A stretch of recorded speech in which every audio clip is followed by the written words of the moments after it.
Assalamualaikum warahmatullahi wabarakatuh. Selamat datang kawan-kawan semuanya di channel Ngobrolin Horor. Masih ada Bro Ayung di sini yang berbagi cerita ke kawan-kawan semuanya. Jadi selamat datang Bro Ayung di channel Ngobor ini. Betul. Baru datang ke sini kan? Baru pertama kali. Mungkin kawan-kawan yang belum kenal, ini namanya Bro Ayung. Ya. Sakti Mandraguna. Gitu. Monggo langsung Bro Ayung, monggo. Waktu dan tempat dipersilahkan. Settingannya jenengan di situ seolah-olah emang bintang tamu ya. Biar gue tuh nggak nengok begini, capek gitu. Tahu nggak sih? Iya sih. Melihatnya kan jadi langsung ketemu. Betul. Baik, tak nyapa kawan-kawan dulu ya Mas Bro ya. Monggo. Assalamualaikum warahmatullahi wabarakatuh. Waalaikumsalam. Bismillahirrahmanirrahim. Apa kabar kawan-kawan Ngobor semua? Semoga semua dalam keadaan baik, sehat dan selalu bahagia tentunya, kapanpun dan dimanapun saatnya. Amin. Ada Mas Biru di sana dan ada aku di sini. Seperti biasa kita di Ngobor yang bakal menyuguhkan cerita-cerita horor, cerita-cerita mistik begitu ya. Betul. Ya. Nah, selamat datang juga untuk kawan-kawan yang baru mampir di channel ini. Semoga nggak cuma mampir tapi jadi senang, subscribe, nonton, anti skip, semuanya nyumbang juga. Kalau bisa ditonton iklannya aja. Iya. Ceritanya nggak usah ditonton. Gitu. Baik, nggak seperti itu. Dan kita sebenarnya nggak mau pengen bercanda sih. Serius. Baik, gimana? Bro Ayung ada cerita? Pastinya ada dong ya. Ada, insya Allah ada. Ceritanya gimana gitu? Ada sebuah kisah. Langsung cerita boleh? Ya, langsung cerita ya. Jadi ada sebuah kisah. Kisah ini dari Pak Untung. Pak Untung, jadi beliau adalah seorang penebang kayu, Bi. Penebang kayu, tapi dia bukan yang pegang sensor sih. Emang kayu bisa ditebang? Yang ada biasanya gue pernah dengar itu penebang pohon, itu oke. Penebang pohon. Kalau penebang kayu tergeletak ditebangin gitu kan. Betul. Iya, udah. Tukang kayu penebang pohon. Tukang kayu penebang pohon masih mending, oke lah. Juga ya. Kenapa dia ngomongnya kayak gitu? Bela diri padahal salah aku ya. Tukang kayu gitu. Iya. Baik, dia adalah seorang penebang pohon, tinggal bersama seorang istri dan seorang anak. Anaknya perempuan 4 tahun, namanya Isabella.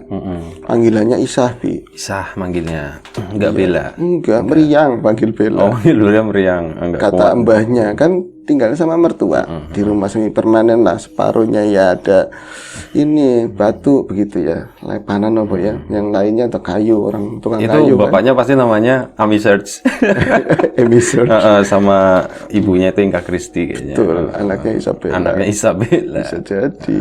Panggilannya Bella tadinya, Meriang terus. Royal kata mbahnya, udah 80 tahun. Berarti emaknya istri, itu istri anak paling bontot banget. Yang lain udah nggak di situ lah. Nah itu tinggal sekalian rawat mbahnya udah 80-an tahun. Royal bocah darani Isabella. Bella, aku ngomongnya angel, aku aja ngomongnya susah. Meriang-meriangan ganti moh. Orang tuanya ke Isabella keren banget perangasannya gitu. Ya wis mak. Nah kayak gitu manggilnya Isah, ya Isah ya apa-apa, Isah nggak meriangan, Bi. Pas dipanggil Isah nggak meriangan. Mereka tinggal di sudut, ya pojok desa lah begitu. Kebun-kebun tuh banyak. Dan kebanyakan orang kampung situ, mukimnya itu di pinggir jalan. Di pinggir jalan desa begitu. Nah kalau ini melesek ke dalam gitu. Oh iya. Nah itu ada waris dulu lah dari zaman Mbak Buyutnya. Lah itu Mas Untung jenengan berarti kiri kanannya kan kebun semua. Iya tapi bukan punya saya Mas. Punya wong sung sugih katanya, orang-orang kaya. Nah, yang tanahnya nggak bakalan dijual gitu. Yang tanahnya nggak bakalan dijual apapun yang terjadi kayak gitu. Nah sebelum memasuki ceritanya keluarganya Pak Untung, kenapa aku membawakan cerita itu karena memang ada kaitannya apa yang aku lihat beberapa hari ini di lingkunganku. Jadi lagi ada pemutihan, Bi. Pemutihan berarti apa? Pemutihan apa? Pemutihan tanah. Ya sertifikasi, terus pengukuran lain-lain lah dari program dari pemerintah. Tindak lanjutnya kan orang-orang desa dari agraria juga seperti itu. Rame, gubes, ada yang banyak gagal paham. Kemudian rumah-rumah yang tadinya masih tumpeng, waris yang kayak gokoni ringana, kayak nggak ada tulisannya, ribut. Akhirnya dibagiin patok sama RT. Patok suruh ngambil sendiri. Ya mau patok-patokan orang. Nah, akhirnya kan seperti itu. Ada yang kumpulan nggak mau ikut. ya gagal paham. Aku nggak mau ikut kumpulan, tapi aku nggak gagal. Apa yang mau dipatok? Aku nggak punya tanah. Gitu. Seperti itu. Patokin tanah orang aja. Iya, makanya mendingan aku nggak ikut. Mendingan buat apa yang ngomong sama teman-teman begitu kan. Nah, berawal dari situ, akhirnya ingat cerita dulu itu ceritanya tadi Pak Untung. Sekarang udah tua sih. Oh, ceritanya udah cukup. Udah cukup lama. Jadi waktu itu ya Mas, malah cerita sama aku di kayak ya bukan tahlilan sih, lagi taziah orang meninggal. Malah cerita kayak gitu. Curhat ya. Curhat. Tempatnya. Gemien, ada rame-rame kayak gini. Dulu ada rame-rame kayak gini. Tapi bukan orang desa, bukan dari pemerintah yang pemutihan-pemutihan gue lah kayak gitu. Tapi memang ada orang yang niatnya mengukur tanah, terus dibagi-bagi waris. Ribut luar biasa. Sekeluarga, ya Allah. Padahal cilikane apa-apa bareng, keluarganya orang terpandang, tahu semua lah namanya. Pelajaran ini itu nggak kayak kami orang nggak sekolah, tapi wis singarane celurit, bendo, cerk tinggal kayak gitu doang. Oh, rame banget. Ya tempatnya di mana Pak Untung? Tempatnya di mana? Itu gemerah-gemerahnya atau ribut-ributnya itu tentang rumah apa tanah? Rumah udah dibagi. Tinggal masalah tanah katanya. Nah, tanah itu di samping rumah saya. Di rumah samping rumahnya Pak Untung. Saya aja itu ukurannya jelas ya. Kalau patok dulu itu yang pakai kotak yang model lama itu. Udah jelas semeter, saya bangun aja nggak nempel, biar buat payung ongkleh apa itu masih disoal. Kayak Untung katanya kayak gitu. Bangun ini gimana? Yang bangun bukan saya mantu. Yang bangun kan berarti mertua. Toh ini masih jauh, ya masih disoalkan. Akhirnya kan pada saat itu ngundang orang-orang desa, malah ada waktu itu ya semacam babinsa atau apa dari aparat kayak gitu ya. Tetap ramenya luar biasa. Nah, ketika rame-rame kayak gitu ditengahin tetua-tetua desa, palurahnya ada, tetap aja nggak bisa lah, susah kayak gitu. Tapi giliran udah deal-dealan, ya wis, sampean di sana Kang. Kita nggak usah nyebut siapa-siapa ya, sampean di sana Kang. Aku mau ngarep kalau sampean yang di depan, aku belakang lebih lebar kayak gitu. Rasanya untuk seperti itu. Nah, ini kalau ngukur dari depan, berarti mulai itu habis duhur. Sampai sore aja belum selesai. Berarti maghrib aja masih. Nah, orang tua aku kan ini orang kuna, orang jadul, paham banget tanah itu seperti apa, dulunya kayak apa, walaupun menurut cerita kakek neneknya ya. Gak boleh buat rame-rame, apalagi udah lewat-lewat jam 4 sore, mendekati sandakala maghrib. Ini maghrib aja masih di tengah kebun, masih rame, nafsu, amarah orang kayak gitu. Nah, Mbah, waktu itu saya berarti sama istri nggak ikut-ikutan Mas. Kalau istri kan perempuan kadang-kadang kalau ada ukur-ukur bahasanya, nanti udah deal, ada jatah. Kayak di kuburan tuh sholawat, saksi gitu. Ya 20 malah seperti itu kan. Istri berharap seperti itu. So ngomong, Tin, dewek wong susah, kita orang susah, tapi nggak pernah ngaku miskin. Ada berapa saya kerja, ya itu seadanya situ syukuri. Jangan kayak yang lain, bojone ngantri di rumah, apa ayam belum dimasukin, anak belum dimandiin, nyampe macam-macam urusan yang lain, nongkrong di bawah pohon asem, di bawah pohon apa namanya mangga mengharap itu. Ya kan kelihatannya malas banget. Untung nggak mau kayak gitu. Akhirnya karena deket ngeliatnya dari rumah. Dari rumah ngeliat ke sana semua. Kalau Bella atau si Isa kan, Ma, aku mau mana, Ma? Aku mau mana? Aku nggak mau ke sana. Matanya emang kelihatan dari kecil katanya. Nah itu kan sekalian daripada. Soalnya apa? Ada lagunya. Apa tuh? Isabella adalah kisah dua dunia. Betul, kisah dua dunia. Dunia sini sama dunia seberang itu. Jangan-jangan Pak Untung setengah siluman. Itu. Iya kan? Isabella dua dunia, bener. Amfibi dong. Nah, karena tahu anaknya emang udah biasa ngeliat kayak gitulah, itu juga jadi beban buat Untung dan keluarga. Bocahnya sih kayak fan-fan aja, Bi. Cuman kan kadang-kadang nimbulin fitnah. Enggak, maksudnya itu kan tadi aku mau ke sana. Aku mau ke sana ke rame-rame orang. Kenapa? Ya karena rame, bocah kecil tuh seneng. Terus maksudnya alasan tadi udah dia bisa ngelihat segala macam gitu. Nah ini nanti, jadi dia pengen ke sana. tadinya awalnya itu kan agak siangan, masih ini belum ada aktivitas menurut untung ya, belum ada aktivitas goib segala macam, nggak terlalu santer, tetap ditahan, ibunya nggak boleh, anaknya yang nggak boleh, dari sini aja deh, dari sini. Terus tapi kan di sana banyak jajannya, menurutnya seperti itu, padahal ya nggak juga Bi, orang yang lain aja nganggur, nggak ada sambil ngemil apa kan. Makin sore, kalau yang emaknya 80 tahun itu di dalam, nggak ikut-ikutan, melaku angel, jalan aja angel. Lama-lama itu, kita kan di depan ya Mas, di depan ngeliatin ke arah kebun itu pisang, tapi dirawat, jarang-jarang begitulah. Cuma pinggir-pinggirannya banyak pohon-pohon gede. Orang-orang desa pada ngumpulnya di bawah pohon yang, aduh, kata saya orang situlah Pak, udah lama di situ. Itu saya siapa? Pak Untung. Saya Untung. Sama istri dibilangin sama emak, aja nih pohon gue, jangan di situ. Aktivitas mau siang pagi mau nyari apa kayak jangan di pohon itu. Jangan di pohon itu. Pada di situ gowokan rame gitu, ada yang marah-marah, ribut sendiri. Nah, disuruh jangan ke situ, malah pada di situ wong-wong desa. Aku merem-merem Mas, terus terang aku merem-merem. Aduh, ugaha kalau sini ya, nanti jangan-jangan mau ada apa-apa. Rasanya nggak enak. Nah, anak saya itu mendekati jam 5:30 lah. Yud, menjelang maghrib ya. Menjelang maghrib.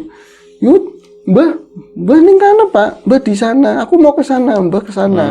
Mbah ke sana. Mbahnya sendiri yang 80 padahal tahun. di dalam rumah. Iya, padahal di dalam rumah. Endi Mbah? Mana Mbah?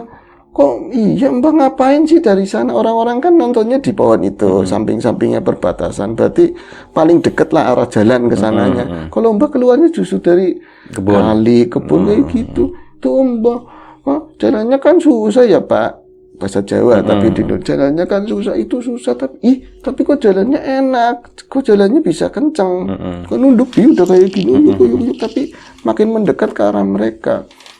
Mbah siapa kamu, jangan ngaco, Mbah di dalam, itu Mbah, yang nggak ada yang lihat, itu Mbah, mau dekatin Pak, mau deketin, mau merek-merek, mau dekatin orang-orang desa itu. Nah, untung lihat orang desa itu sebagian besar, meskipun ada duitnya, mereka tuh pengen lanjutin besok.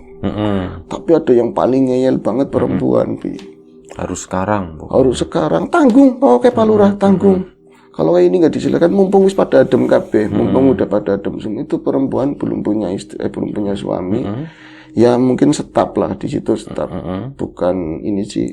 Oh, maksudnya perempuan dari desa. Perempuan dari desa, bukan dari pihak keluarga gitu enggak? Iya, dia paling semangat sendiri. Yogi-yogan Bi, masih bawa meteran yang panjang gitu, dangsak-dangsak. Nyampe apa namanya hansip aja, gimana coroti, udah gelap, disenderin, ini kan kayu ditebangin. Udah namanya Tin juga, Titin, kalau itu kan prihatin. Tin, ngasuk maning, ada yang ngomong kayak gitu yang nonton. Ora wak main pragat. Orang itu ngeyel banget. Didomong sama si Isabella. Nenek itu kedekatnya tadi, ngintilin terus sama yang badannya badannya gede banget, itu luar biasa perempuan tersebut. Pak, tapi Mbah kayaknya jengkel Pak. Mbah kayaknya jengkel sama si tadi, si Titin itu. Loh, tuh jengkel apa, orang gak ada orang. Ada Mbah jalan terus deket pas si Titin itu ngukur berhenti, dia tuh di depannya begini, Bi. Marah-marah, belum lotot matanya, marah kayak gitu. Tapi bisanya Mbah kok matanya hitam semua. Mbah matanya hitam semua. Saya mulai merinding kan. Iya udah sore segitu di bawah pohon itu ya dekat itu. Terus orang-orang juga udah mulai pada geser daripada pulang. Cuman yang mereka berharap dapat rupiah itu bertahan tetap gitu. Ini anak saya ngomong kayak gitu. Lama-lama pas dia ngomong matanya hitam semua, nah jelas tuh uang. Akhirnya dia itu berhenti ngomong kayak gitu. Tak panggil mak mertua. Mak menes mana wis maghrib kayak gitu. Wis maghrib wis wudu. Sadelat sini sebentar kayak putune itu kayak gitu lagi. Perumaning tung ini iya. Lihat lagi tung. Ditarik kayak gitu pelan-pelan. Sah. Mbah, itu nih Mbah kebun Mbah kayak gitu. Mbah bukannya di kebun. Di kebun apa nih? Aduh, bocah baru maning. Kata Nini Cepon ngomong kayak gitu. Namanya Nini Cepon. Nini Cepon. Iya, kok Mbak nggak bawa cepon? Dibawa cepon, Bi. Matanya hitam. Mbak kok di dalam? Aduh, angel-angel dipaksa buat masuk, nggak mau karena itu kasihan jahat tapi kasihan. Bi. Si aparat desa itu yang badannya gede perempuan itu dia jahat tapi kasihan udah deket banget. Nah mbahnya itu sedikit ya wis lah jam melu yuk mancing kayak gitu. Mbahnya lihat juga ya? Banyak lihat orang ngomong tuh mesti main kayak gitu. Udah dikasih itu amplop beturu katanya. Itu selesai aja belum, mereka masuk terus ada, kalau rumah dulu kecil kayak apa kan ada sombangan, terus ada yang buat sholat itu deket-deket kamar mandi, sholat mereka. Nah jadi Isabella nggak sholat, bocah kecil itu cuman nemenin mereka, berarti yang imamin untung, makmumnya mertua sama istri ya. Kalau ditarik lurus itu lempengannya persis banget nggak jauh dari tempatnya Mbak Bayu itu tadi loh, si Titin itu loh, desa. Itu masih kedengeran. Suaranya gitu. Iya, saya tetap nggak konsentrasi, Mas. Rame di belakang di kebun. Gimana patoki, baik patoki. Aduh, harusnya ke kiri lagi, ke kanan lagi, rame. Lah, lagi mungkin rokaat kedua ya maghrib itu teriak jerit, ada cerita kencang banget, saya mau tapi ngimamin ya. Malah mbak namanya orang kan rada ladak ya. Kenapa kayak tapi lagi sembahyang kayak gitu. Cepet ngomong kayak gitu, Bi. Kasih kenapa sholat maning ya, sholat lagi nerusin. Isanya ngomong tuh kan, ya kan, dia sih kayak gitu, nggak mau dibilangin, itu udah meluk, udah masuk kayak gitu, meluk udah masuk apa, jadi untung nggak konsentrasi, istrinya apalagi, akhirnya pas salaman udah selesai sholat, ya kan, Pak, kesian apa, bu temen, terus mbahnya, gara-gara tok kayak lakat dina maning, kayak nggak ada hari lain, akhirnya mereka setelah sholat maghrib, jangan ikut-ikutan kata Isa. Yang ngomongnya bocah, Pak nanti aja, jangan sekarang. Nah mereka keluar setelah nggak ada suara sama sekali, Bi. Jadi di belakang sempat ada teriakan pada saat sholat itu ya. Aku nggak konsentrasi yang jelas. Terus ada orang datang banyak, kayak digotong-gotong atau apa. Teriak-teriak terus dibawa ke depan, arah ke jalan lah ke sana. Mereka keluar itu mau Isa udah sepi, tapi alat-alatnya pacul meteran itu kan dekat rumah masih ada, bahkan wedangan aja belum diberesin. Akhirnya kan apa kepo kalau bahasa sekarang ya, untung penasaran, yang lain penasaran, dilentung mana mengarep kata mbaknya, coba kamu ke depan dipantau gitu. Ada apa kayak gitu kan, kalau masih ngerasanya nasi ngora beres, akhirnya untung itu ke depan itu ada rumahnya Pak Lebe. Kita ngumpul di rumahnya Pak Lebe. Di situ pemandangannya berarti lokasi pengukuran itu di sampingnya rumahnya Pak Untung tadi. Iya betul. Sampingnya ya, karena dia sholat kedengeran dari samping. Kedengeran. Gue pikir dari awal itu di seberangnya. Enggak, di sampingnya. Berarti kalau dia nonton kayak situ nonton aku. Iya, dari samping gitu. Dari samping ke depan. Benar dari samping. Nah itu Pak Lebe lewatin berapa kebun. Baru ada rumah runtung-runtung gitu dekat jalan. Itu salah satunya Pak Lebe. Rame orang masih kayak gini. Ngamuk-ngamuk kayak gitu, kurang ajar bahasanya kayak gitu. Wani nek panggonane aku dia cak-cak, lakado PKP, suk itu ya. Itu berani-beraninya, nggak ada jam segitu, lagi rumahku diacak-acak, tumplek kabeh, mawur kabeh, tumpah semua, mawur apa ya berantakan lah. Tumpah lah intinya sama aja. Siapa ya? Mawur. Ya, berarti kan kayak rumahnya itu isinya ada beras segala macam. Kalau orang tuh seperti itu, jadi diacak-acak. Asuk ya kayak gitu kan. Berarti itu ya. Bocah ini memang kurang ajar. Bocah ini kurang nunjuk sendiri. Tapi kan kayak gini, gede Bi, semuanya gede. Untung megangnya sampingnya atau tengahnya gitu. Ya semuanya gitu. Orang-orang desa terutama laki-laki langsung berebut sikil ada yang belakang cuman gini doang. Jadi nggak bisa dikendalikan sama sekali. Yang kurus-kurus kayak gitu enteng kejeblok tembok lagi. Untung merasa dia kan tukang tebang ya. Tuh maju tung. Oh nggak usah disuruh kata Untung, langsung aja sih ngarep langsung gini bimen di depan, jangan di depan. Burine palurah ini. Untung banyak, dasar emang Untung sih.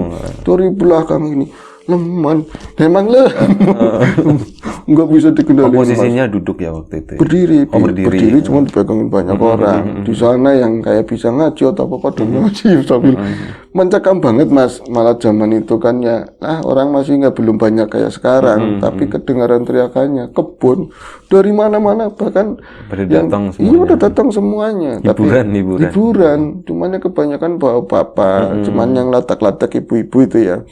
Mereka jadinya marah ngeliatin kayak gitu. Ya cemal-cemal ada yang melek sih ya, pada meluk-meluk. Ayo ya, wah, lah pirang-pirang be, nanti palurannya, Pak sampean ora usah, ngomong yang mulai wali ya gitu. Oh, gitu. Palurannya juga ikutan. Palurannya gitu. Padahal itu asem kan? Asem. Iya kan, udah kemana-mana. Kemana-mana udah maculin itu sore belum mandi lagi. Buka kelaminnya buka, ada sih yang seperti itu, bergerak kelaminnya buka. Oh sembarangan kelaminnya buka. Akhirnya Ustad. Berarti kan di masjid ada jauh namanya kayak sekarang kan musola di mana-mana ada. Kalau dulu itu masjid cuma 1-2 ya gitu aja. Iya, itu paling banter ya 1-2 ya. Dipanggil katanya nanti sebentar lagi tua juga habis turun Isya ke situ. Ya Allah, itu kata-kata berarti kan sampai kayak gitu. Ya Allah, teling dikodot-kodot kayak gue. Kok dipelak-peluk dipegangin kayak gitu. Tutu muhrim kata tutu muhrim primen kayak ini gitu. Muhrim apa nih? Ya, mereka nggak terima. Emang bukan muhrim, tapi kalau mau dipegangin gimana? Iya muhrim. Iya ya, itu masih mal kacamatanya di ujung-ujung. Titin, mana mau megangin juga, mau megangin. Orang muhrim kayak darurat katanya darurat akhirnya dibaca-bacain apa wis copot orang dulu ada sakti copot nggak usah dipegangin malah dia marah tapi kok masih kayak gini terus teriak-teriak asuki kayak gitu. Jadi apa namanya si ustadz tersebut kiai lah ngomong, kalau dulu nggak ada ustadz adanya kiai yang imamin ya gitu. Lepas saja saya tanggung jawab, nggak apa-apa, diajak ngomong dilepas baru. Oke. Sebentar. Tapi dilepas terus gimana tadi? Dilepas enggak ngamuk sih. Tapi ada, jadi yang pada saat dilepas, ini lepas semua. Aku mas, ternyata Untung sendiri. Untung itu lupa. Saya pas lagi adegan kayak gitu kan aku dari belakang suruh nyepot yang paling gede. Jadi ada palura, ada yang lain udah ngelepasin. Saya kapin dengengan. Jadi ngeliatin kayaknya begini ke depan itunya persis. Ininya tung culak kayak gitu. Tung copotin. Ya Allah, orang sengaja kayak ini. Urus semua jawaban. Untung istrinya nggak ngeliat, nggak ke situ kan. Tolong Lana jangan cerita ke situ. Orang begitu, udah gitu. Tung copot, dicopot begitu mau akhirnya cuman dia langsung duduk, tapi duduknya kayak laki-laki, rokok kayak gitu. Udu tendi. Iya rokok kayak gitu. Jadi dia duduknya kayak orang lagi nyantai di warteg. Rokok nek kayak gitu. Suaranya laki-laki, yang aneh kayak gitu. Padahal yang masuk kan perempuan ya. Suaranya ternyata itu anak kayak satu rumah atau istana tuh serem masuk kayak gitu loh. Macam-macam banyak. Rokok nek main rokok main. Kasih. Orang enak kayak gitu, dikasih rokok yang gini-ginian sih, dan tahunya yang rokok dulu kan udah ada super, mintanya super. Mintanya Marlboro atau nggak ada orang rokok. Super, kopi nelurai, kopi nelurai, kayak aku asinnya lurah. Seremnya orang perempuan badannya gede, ini aja, ya kita untung lagi. Walaupun dia pakainya panjang, nyincing, kayak duduknya begitu sih satu. Jadi pupu nih ya sama nenek, mangkang kayak gini, kayak sing sopan, orang urusan kayak gitu, kayak pandeleng, aduh ditutupin lagi sama yang ibu-ibu, ajotin, aku tututin, mana kerul, anak pan lucu-lucu segala macam. Ya yang nonton seneng banget ya laki-laki, jangan jangan sembuh-sembuh, ntar aja kayak gitu kan. Sampean juga ngerasa gitu. Aku sebenarnya ya mas, tapi kan takut laporan. Nenek-nenek itu di rumah, kalau masalah anaknya dihianatin, saya nggak ada ampun katanya kayak gitu. Cuma nonton gitu doang, Akhirnya ngomong, sampean siapa? Aku sih nyekel daerah kene ya, aku yang megang daerah sini. Mendingan keluar, kiai ini orang sama melu-melu digituin. Kiainya nggak usah ikut-ikutan. Akhirnya dibacain apa? Kamu nggak usah ngelawan aku. Tadi Dibacain puisi. dibacain puisi. Wahai engkau yang ada di dalam, benarkan kakimu, nanti kelihatan semua. Betul, kerikil tajam yang benar seperti itu. Terus akhirnya gimana? Akhirnya dibacain apa? Itu jadi perempuan lagi. Yang keluar kayak ada suara, oh kayak gitu doang, rubuh. Langsung rayahan lagi. Tangan ini. Digituin sama kiainya, mau ceprek pakai sorbannya. Aja kayak gue, jangan seperti itu, orang darurat aja masih diraya-raya. Emang masih gadis ceritanya. Akhirnya dia dibangun sendiri lagi, baru itu versinya nenek-nenek. Jadi duduknya bersimpuh kayak gitu, kan megangin ini cepon. Kiye Din manggilnya, emang dasarnya orang-orang kayak gitu banyak kan namanya Din sih. Itu Baharudin Kayaknya namanya Baharudin. Din, jarine komplimen masih bisa dialog. Rumah aku diacak-acak, rumahku diacak-acak. Oke, ana sing poyan. Ada yang bilang, ada yang ngomong sama kita, minta izin. Kayak bocah siji tok, cuman satu yang paling muda lah rombongannya Pak Lurah kayak gitu. Tapi karena aku juga ngasih waktu sampai asar. Maghrib sampai ditok-tok semua kayak gini. Kan baru ya matanya orang picak gitu. Matanya nggak ngeliat. Iya. Mau ora-weru anu Mas ngimami ya gitu. Ya rene bocah kayak gitu namanya bocah. Bocah ala kiye tak pantau. Kiye putune aku. Bocah ala, bocah nggak baik ini. Jadi yang di lingkungan itu termasuk dianggapnya putu katanya itu yang masuk. Mau putune aku, tapi kan niatnya paling ala deh. Ngaku. Jadi nuding sendiri suara nenek-nenek tua. Ngaku ada satu yang dituding nih. Itu yang lagi hajat mau jual rumah. Jadi waris 6. Itu kan satu mau dijual. Yang lain udah harus diukur-ukur gitu. Harus diukur-ukur. Jadi nyate Raimu ngerti gitu. Suruh ngomong, ya wis diadem-ademin nanti aja. Semua kepo semua masalahnya apa sebenarnya kayak terus gitu kan. Iya, ya wis nyai jenengan jaluknya apa? Ada yang nengahin. Lurahnya urusan melu, lurahnya ngomong kayak gitu daripada kelamaan gitu. Wis nyai jenengan jaluk apa? Jaluk wis orang jaluk apa? Mana pada minggat sing kene. Minggat dari sini. Jangan apa sini urusan lemah. Malu-maluin urusan tanah. Tanah itu bukan kalian semua yang punya. Dari dulu ya kayak gini kayak gitu. Akhirnya tau-tau plek dibacain apa? Jenengan langsung gini nyai. Mangke tak dandani umahe katanya kayak gitu kiyaine. Untung kan tukang tebang ya. Terima lagi gitu. Iya, bukan. Maksudnya nanti beresin. Untung jatahnya untung. Dong, kok beresin atau ngesuk. Donungnya kayak gitu kan. Wis iya. Iya nyai, melum padahal enggak niat. Nyai suaranya masih nyai langsung itu tato plek. Langsung mau ngerimbung lagi tapi nggak boleh. Udah ada ibu-ibu kan. Nah, istrinya lebih nih. Mana sih tapi nggak kuat tetap gede banget. Ternyata hari itu selesai, malam itu selesai, di ruangan itu selesai, mereka keluar. Ya penduduk kan nunggu apa sebenarnya alasannya apa? Nggak mau ada yang jelasin sama sekali. Tapi kiai masih di situ karena mungkin banyak urusan dan tetek bengek yang lain. Untung kan orang situ ya deket ya. Untung tetap aja pulang sebentar ke situ lagi kepo. Yang nyuruh siapa? Ini. Mana maning tanggung, maksudnya ceritanya kenapa kayak gitu. Udah pulang langsung kan lama udah sana sampai selesai masalahnya sebenarnya apa. Ke sana lagi ternyata cuma ada Yai Baharudin, lurahnya udah pulang lebih nih sama yang ini mau jual tanah itu 2 orang lah yang tadi mau pacok-pacokan gampangannya. Terus ngomong, nah usut punya usut.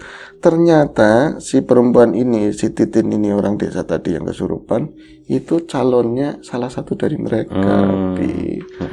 Jadi dia itu nafsu banget, buru-buru supaya dijual.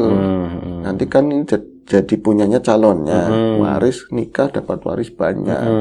Soalnya kalau ada satu lagi yang dari Jakarta pulang, bisa jadi ini nggak boleh disusah-susah.